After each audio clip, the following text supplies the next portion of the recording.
మీరు ఎక్కడి నుంచి వచ్చారు? మేము చోడవరం నియోజకవర్గం సార్ మాది. ఇక్కడ దేశంలో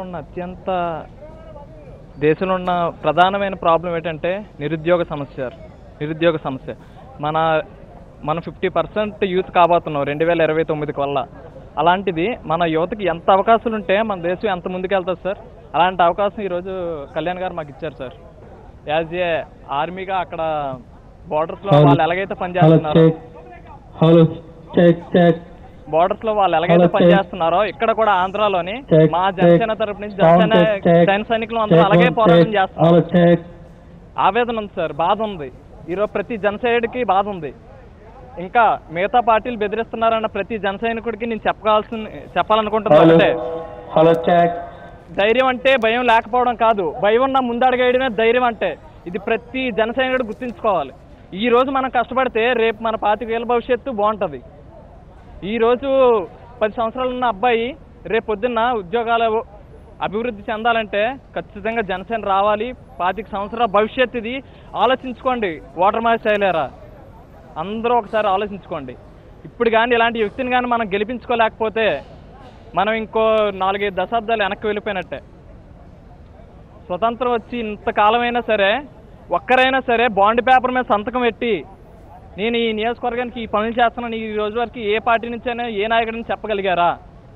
ఈరోజు మా జనసేన పార్టీలో చెప్పగలుగుతున్నాం.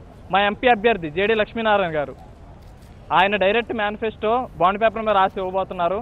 ఇది మార్పు అంటే ఇదే మార్పు అంటే. మార్పు ఎక్కడో పైనుంచి రాదు, మనలో నుంచి వస్తుంది.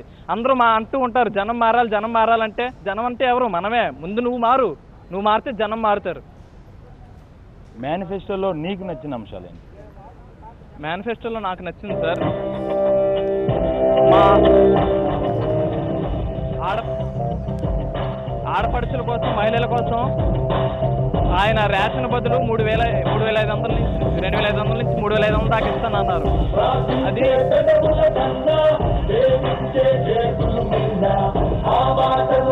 అది ఎంత మంచి పథకం అంటే నిజంగా ఈరోజు కోటా తీసుకున్న వాళ్ళందరూ ఆ బియ్యం తినట్లేదు.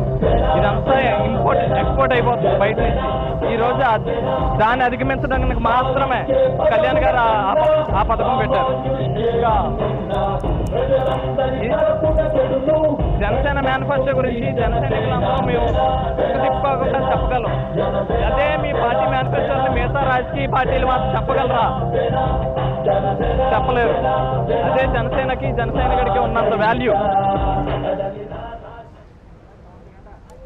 ఇది మొత్తంగా జన సైనికులంతా కూడా ఒకటే చెప్తున్నారు, పవన్ కళ్యాణ్ మేము గెలిపించుకుంటాం. పవన్ కళ్యాణ్ కనుక ఈసారి గెలవకపోతే ఖచ్చితంగా 4 దశాబ్దాలు మేము వెనక్కి వెళ్ళిపోతాం అన్నట్టుగా ఇక్కడ ఉన్న జన సైనికులు చెప్తున్నారు. ఇక మరి కాసేపట్లోనే పవన్ కళ్యాణ్ ఎలమంచలికి చేరుకోబోతున్నారు. ఎలమంచలి బహిరంగ సభలో పాల్గొన్న అనంతరం చోడవరం తర్వాత అనకాపల్లి, ఆ తర్వాత పెందుర్తి బహిరంగ సభలో పాల్గొంటారు. Thank you Netaji.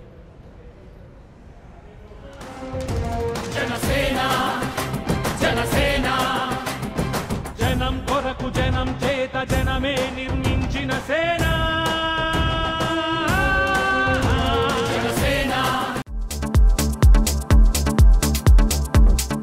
Hello, this is your Nandu. Please do subscribe to New Waves Media.